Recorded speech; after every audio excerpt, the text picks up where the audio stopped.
Hey, Buddy Bob here on Rock and Roll Travelogue. We're checking out all the great pop and rock artists from the 1950s to 90, and we're once again in the famous Greenwich Village in Lower Manhattan, New York City. Our first stop's going to be 25 East 10th Street. This was the Hotel Albert. Now it's the Albert Apartments. Writers going back as far as Mark Twain, poets, musicians filled this place in the 60s and 70s. People like Carly Simon and James Taylor used this place, Joni Mitchell too. They would practice in the basement in an area known as the Boiler Room. The Mamas and Papas wrote California Dreamin' here. The Lovin' Spoonful wrote Do You Believe in Magic here. Now, earlier I mentioned Roger McGuinn in a previous episode of Rock and Roll Travelogue. And he got his start in the Village. He was a folk artist at the time, and this was before he joined the Byrds. Well, the Mamas and Papas had an autobiographical hit called Creek Alley, in which they sang these words. McGuinn and McGuire, still a-getting higher. In L.A., you know where that's at. This was a reference to Roger McGuinn, of course, with the Byrds, and Barry McGuire of Eve of Destruction fame. Both of them were Greenwich Village alums from the folk era that became pop stars.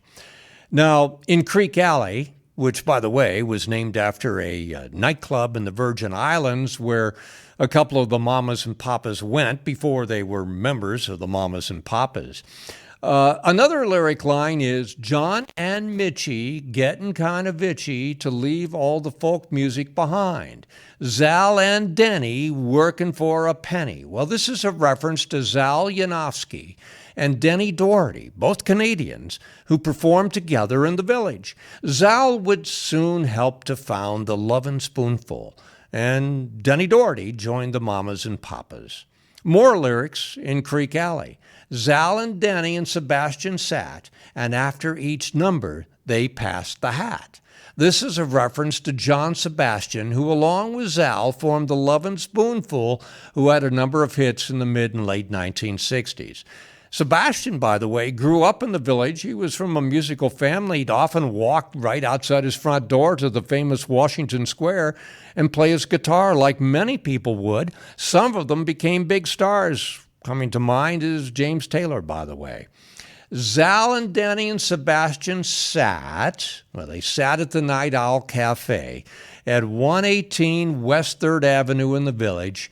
In fact, Sebastian and Zal, who founded the Lovin' Spoonful, well, they were the house band at this place. The Night Owl no longer exists at the corner of West 3rd and Sullivan. They left when they started having hit records, and another band from the Bronx took over as the house band, and they'd have a big hit in 1966, the Blues Magoos, and We Ain't Got Nothing Yet.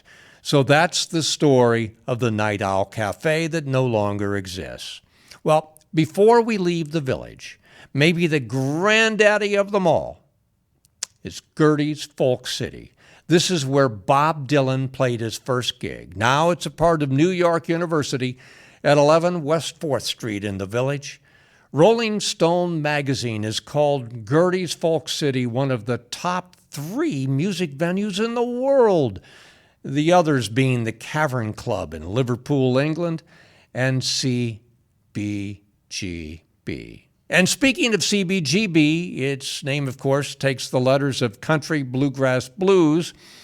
This club is in the East Village at 315 Bowery. This was the club in the 80s and 90s for punk and new waves. The Ramones from the New York borough of Queens played early gigs here. They also played extensively at Max's Kansas City on Park Avenue South that we talked about earlier. The Ramones are in the Rock and Roll Hall of Fame. They were discovered at CBGB in a real tough neighborhood by Linda Stein, the wife of record mogul Seymour Stein, who headed Sire Records. Upon hearing them for the first time, he referred to their sound, quote, as the Beach Boys put through a meat grinder, end quote. This is according to author Ben Cesario in a New York Times article when Seymour died in 2023. Stein's wife, Linda, was a co-manager of the Ramones. She helped launch Madonna, the Talking Heads, and Akron, Ohio's The Pretenders, all on Sire Records. Seymour Stein, by the way, also helped to found the Rock and Roll Hall of Fame in Cleveland. And it's quite a story, but there was a sad story here as well. Linda Stein was bludgeoned to death in her apartment building in New York City in 2007. So it was a rough road for her. She lived among some rather sordid characters in the music business, but she was a big, big part of CBGB,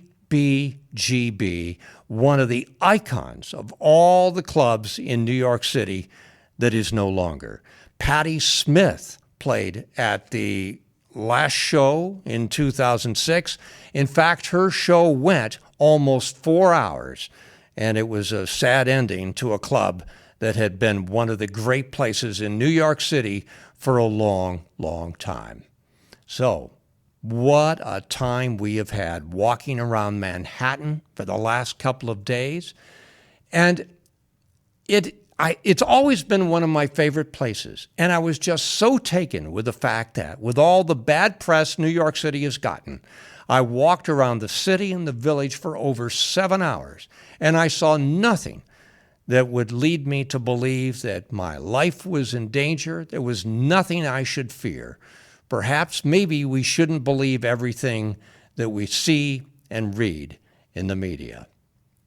Well, CBGB, Gertie's Folk City, all the great clubs that the big bands of the 50s through the 90s played in over the years, I've got to tell you, it's been an absolute hoot for me to walk around Manhattan and the Greenwich Village and share everything with you on this edition of Rock and Roll Travelogue.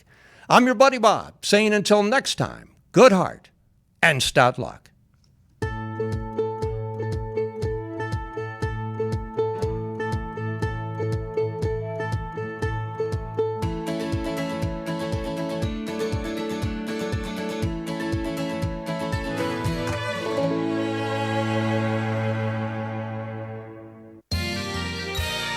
You are watching WCTV, Wadsworth Community Television.